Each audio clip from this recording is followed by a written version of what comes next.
كل هذه الفرحة، في كل هذه اللقطات السعيدة، كرياضيين يجب أن نتوقف مع لقطة مؤثرة، لقطة ربما تسيل الدموع للكثير من محبي كرة القدم، لأنها لحظة بكاء تاريخ كروي.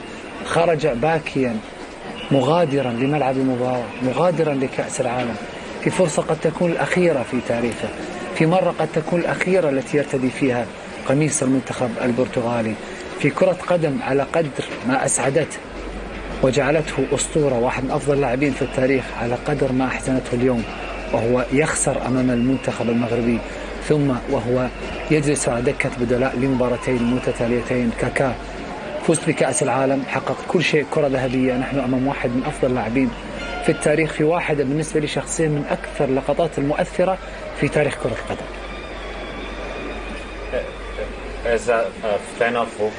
كمحب لكرة قدم هذا مؤلم، من المؤلم أن نرى صورة مثل هذا، لأننا نعرف بأنها كانت كأس العالم الأخيرة له.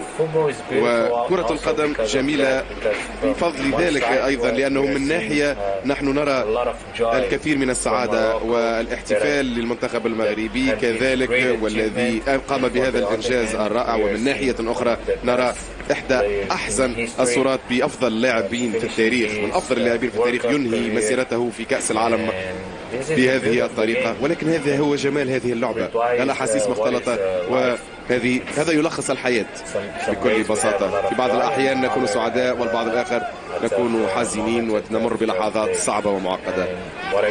ولكن ما يمكن أن نقوله عن كريستيانو هو أنه كان لاعبا رائع، أحد أفضل اللاعبين في العالم.